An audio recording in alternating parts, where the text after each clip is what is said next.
Hey guys, and welcome back for another video. I feel like it's been ages since I filmed a week in the life, and this was quite a special one because, dare I say, this is my first PhD related vlog.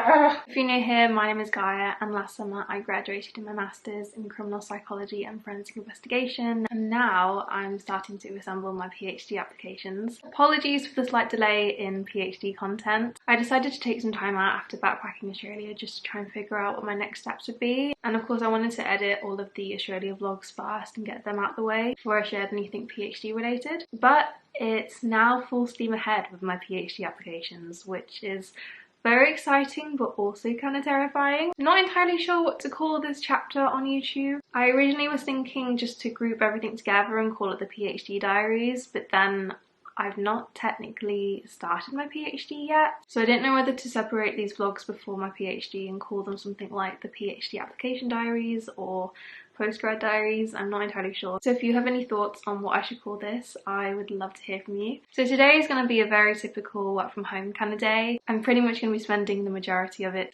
at my desk. It's not exactly the most glamorous or aesthetic, but that's just what my days look like at the moment. However, having said that, part of the reason why I'm filming this week is because I have got some really cool things coming up over the next few days, and I can't wait to take you along with me. But before we get to all that exciting stuff, since I'm technically unemployed and spend most of my days at home, over the last few months I've been really trying to time block each of my days to keep that structure that you would have if you were at university or a 9 to 5. So I'm going to dedicate this morning to doing all the typical admin stuff you need to do, like replying to emails and DMs. I have also got a few other things lined up this afternoon, including my PhD work, which I will get to later. But yeah, since we've got quite a busy Monday ahead of us, I'm going to go get started.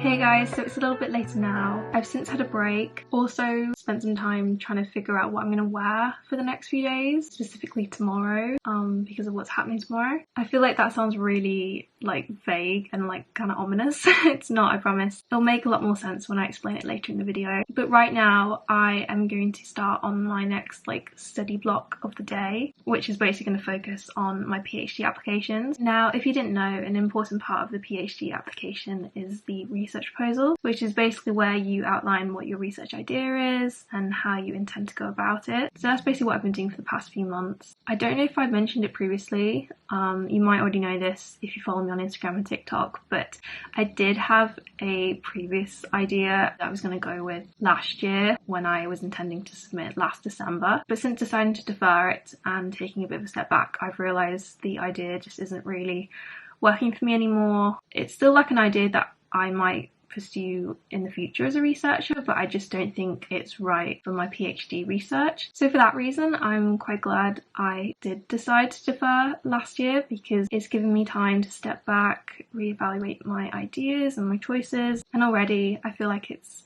helped me learn more about myself as a researcher and what I'm actually interested in. I obviously can't say what my new proposal idea is, but for the time being, just know that it's still in the area of gender-based violence. It's just down a slightly different avenue than what I wanted to explore for my previous idea. The plan for the next few hours is to continue fleshing out my spine of my literature review, and hopefully by the end of the day be in a more confident position to start properly writing. We will see. But yeah, let's do this.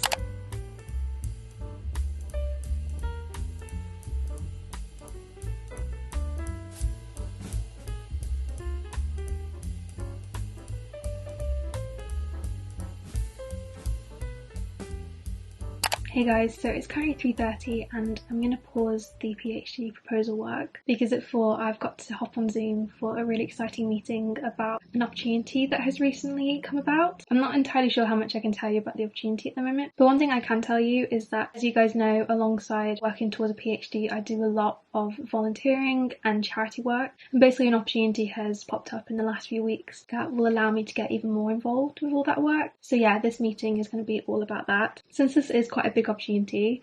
I think it's only natural to feel imposter syndrome, and I'm trying my best not to feel nervous before this meeting. But I just keep reminding myself of my worth and everything that I can bring to this opportunity. So I'm gonna log on to the call now and I'll update you in a bit. So I've just got off the meeting and I think it went well. I've realised though, since that I absolutely suck when it comes to talking about myself. Like, I was asked to share a bit more of my background and like my interests in regards to this opportunity, and I just feel like my mind went absolutely blank. I think I did talk enough about myself, but at the same time, I came off the meeting and I was like, oh, I could have said this, I could have said that, like, you know, like the typical post-mortem you do. I hope I didn't come across as like the most boring person ever, just because I couldn't remember like everything I've done. And like, without tooting my own horn, like, because I've done a lot, I feel like I end up forgetting what I've done, and it's only afterwards I'm like, oh. But other than that, I think it went really well. It was really lovely to chat to them and find out a bit more about this opportunity. Excited to hear next steps, and I also can't wait to actually tell you guys what this is all about.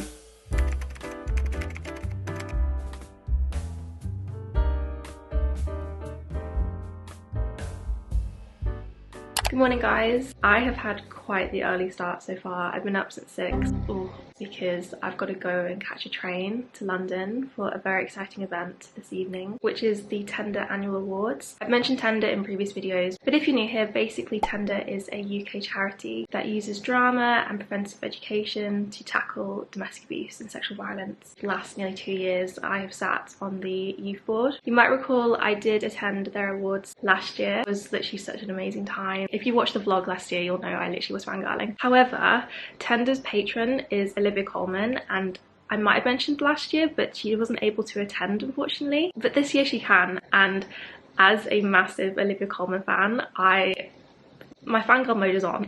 There's also going to be loads of other Tender ambassadors there, funders, other influential figures in the violence against women and girls sector. Also this year I am going to be helping out with their comms for the evening, so hopefully that means I get to show you guys a little bit more of the event. But anyway, we've got a train to catch, so let's go.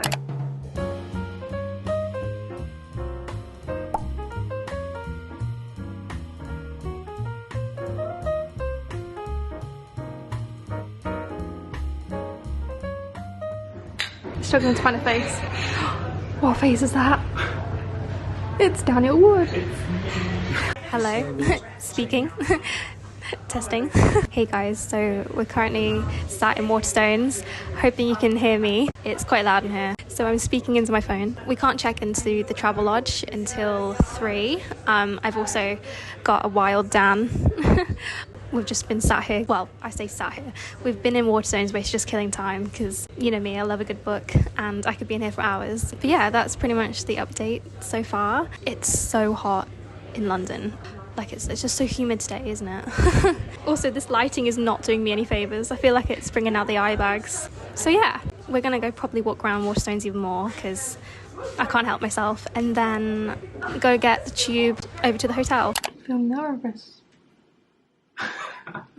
I feel nervous. Okay, so updates. As you can see behind me, we've since checked into our hotel. I've just quickly freshened up for the evening since it's so hot. My makeup was literally dripping off my face, so this was needed. Oh no, my camera's dying. That's not good. But this is what I'm going to wear for tonight's award show. I paired it also, oh, there's my hair. My legs look really shiny, but yeah, I paired it with some Converse. But yeah, we're gonna head out now since I need to get there slightly earlier since I'm helping with comms and social media tonight, as I mentioned previously. Yeah, I'm excited. I'm a little bit nervous. I think mostly because people like Olivia Colman is gonna be there and I just love her. But yeah, let's go do this.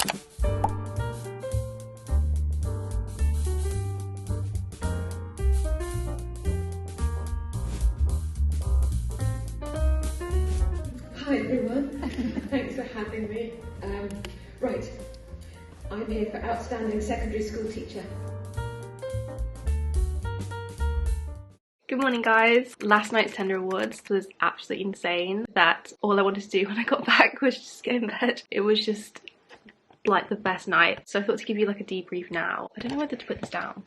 Is that flattering? No. I'll quickly run you through all the people that were there. So we had the broadcaster and historian Dan Snow, Tin and Brady. We had Jess Phillips MP. We had Jodie Whittaker, who you'll know attended last year's Tender Awards and is of course the 13th Doctor. We had Amy Lee Hickman, who is another Tender ambassador and you might recognise from Tracy Beaker, Dumping Ground and of course you. And then we had people like the Domestic Abuse Commissioner there and lots of like key influential figures. So as part of what I had to do for comms last night involves like interviewing school teachers, young people, members of the Tender team to make just lots of social media content for Tender's platforms. I was literally doing about like 4 different videos. Someone attending the event, I probably looked like a headless chicken just flapping about. I got a little mini mic which was really cool. At one point I got to go backstage and basically go and interview Amy Lee Hickman, who as I've just mentioned previously is a really well-known actress and I loved her in the Netflix show You, and I ended up telling her that and she just got to experience fangirl Gaia. So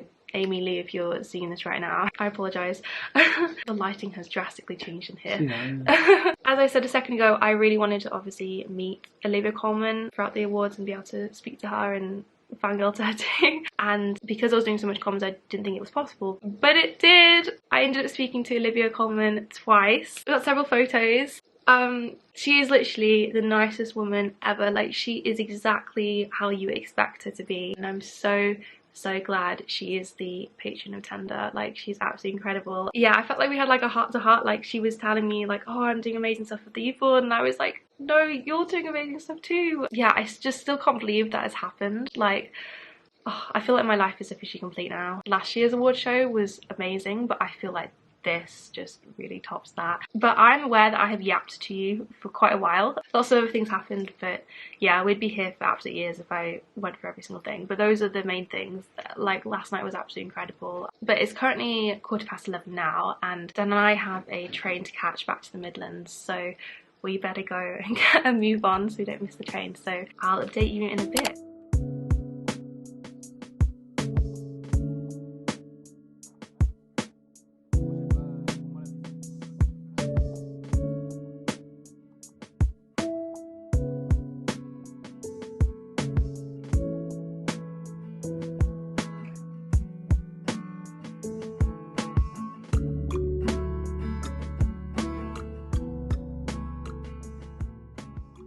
Hey guys, so since a proper life update is long overdue, I thought to film a quick Q&A answering some of your questions about my PhD applications, where I'm at currently, what I want to do next, just everything. Last you saw of me, I was backpacking Australia for 6 weeks, and then in a blink of an eye, 6 months have passed. Suddenly I'm here with the PhD vlogs. So even though I think this vlog might have already started to answer a few of your questions, I thought it was probably best we sit down and properly chat about it. So first off, when are you planning on starting a PhD? So me doing my PhD applications right now might feel really in advance when I say I am actually not hoping to start my PhD until next September. Some PhD programs, not all, but some universities, mainly the top ones, want you to submit super early. This is mainly for if you want to get funding, but also since the PhD application itself is quite hefty, it is generally advised to start your PhD applications relatively in advance so you have enough time to complete everything and obviously have a strong application. Like I said, this isn't for every single PhD application.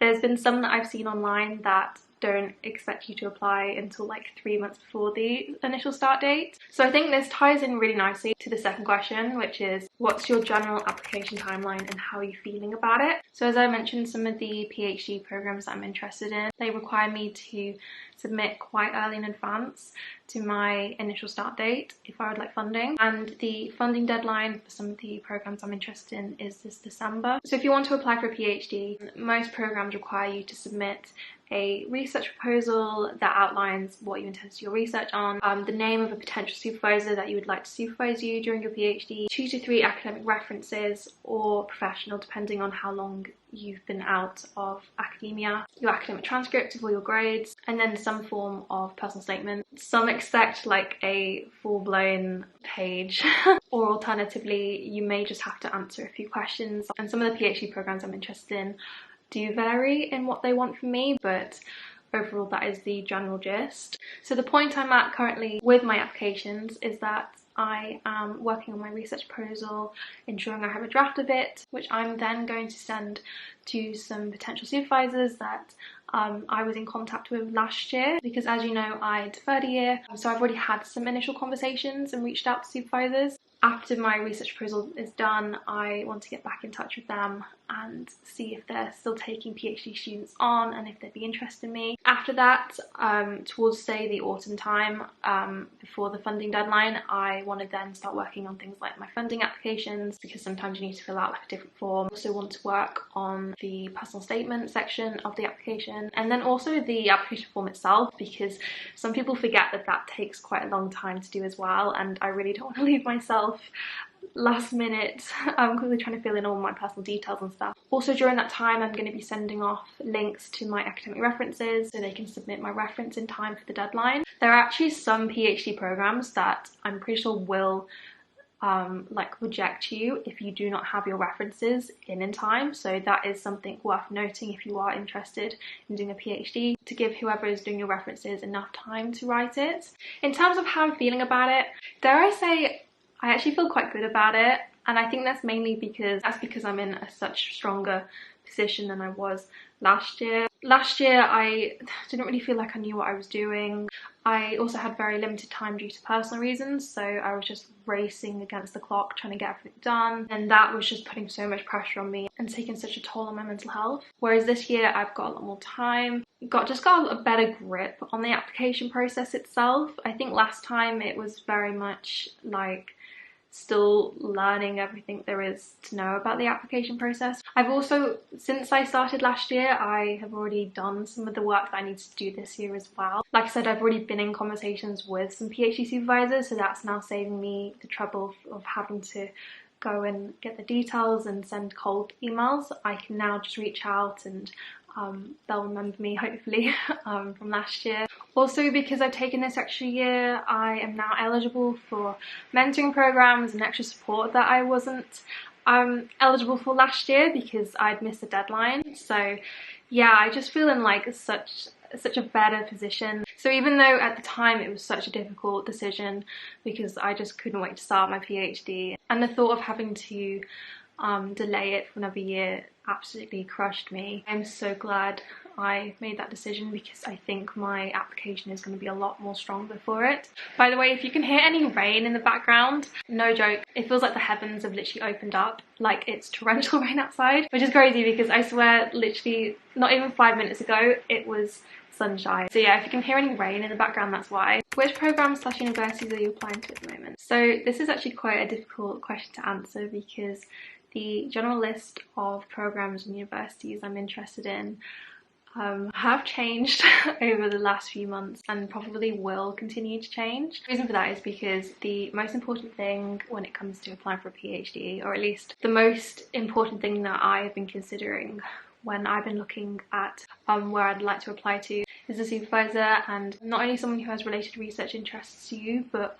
also is actually able to supervise you, because not every academic staff or lecturer that you see on the staff directory of these pages are actually able to take on PhD students every year, as I found, and that is why my list is constantly changing. Also equally, sometimes you'll find supervisors at first don't think they can supervise you, and then last minute there's like a change in funding or a student drops out, so then they're able to supervise you. So yeah, sorry I can't give you more of a definitive list at the moment, but as I found with the PhD process, it's just constantly evolving and changing, and not everything is for certain. Also, my research proposal in general is very interdisciplinary, which means it overlaps various different subjects. I think that nicely leads us on to the next question, which is what drew you to this field / topic in the first place? So if you've been following my channel for at least the last, I don't know, 2-3 years, definitely since my master's, you'll know that I am very passionate about the world of gender-based violence and prevention research,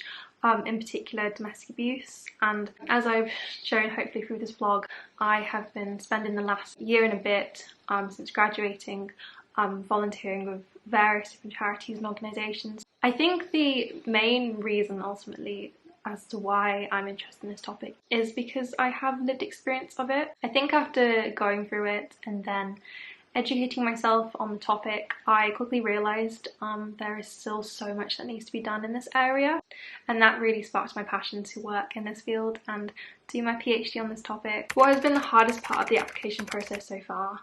I think so far it has definitely been the research proposal, and I think that is mainly down to the fact that for me and the way I work, I'm one of those people that I really like to go into detail about things, really pick apart theories and do just really in-depth analysis. So to have only about 2,000 words to fit everything I want to talk about when it comes to my research idea in it and how exactly I'm going to go about it, it's been so hard. For instance, with my research idea, there's quite a lot I need to write about in the ethics section.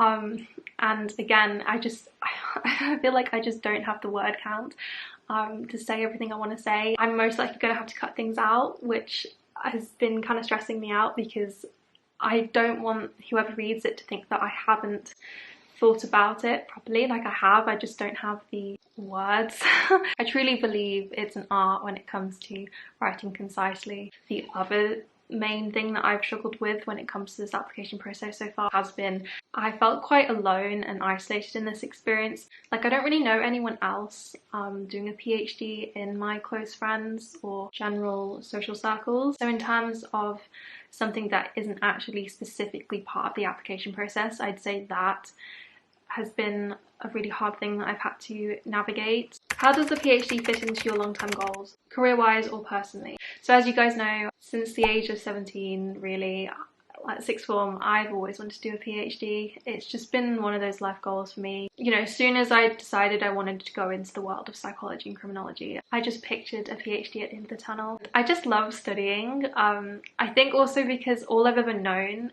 is education and being a student. I just want to keep learning and staying in that world. So for that reason, a PhD is really appealing.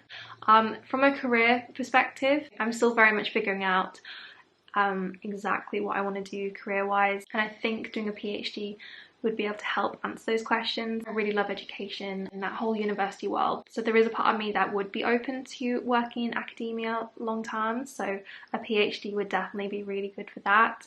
Equally though, there is a part of me that would like to work in the industry, and I am aware you don't need necessarily a PhD to do that, but yeah, this is part of the reason why I am doing one, to try and figure out where to go. I think regardless of where I end up, career-wise, a PhD is still going to be really valuable. Like say if I decide to go into the industry, there are so many transferable skills. So those are all the questions I'm going to answer today. If you have any other questions that you would like me to answer that I haven't covered in this video, that could be about my PhD, what I'm up to currently, postgrad life, just anything really you want to ask me, please drop it down below in the comment section and I will get back to you. But yeah, after having a bit of a break filming wise after Australia, it feels really nice now to be able to properly kick off the PhD Application Diaries, and I can't wait to take you along with me over the next few months as we get everything together. I really hope you find this interesting. As you guys know, over the last year my consistency when it comes to uploading videos hasn't been that great because I'm still very much trying to figure out how to show what I'm up to currently, because the PhD application process isn't really the most visual, you know, it's mainly just me on a laptop, and I'm trying to figure out how to make it the most interesting for you guys. I mean, time lapses of me on my laptop combined with chatty updates might work, I don't know. So yeah, I'd really appreciate if you could also let me know what you'd like to see from me. But thank you so much for watching, and I'll see you in the next video. Bye!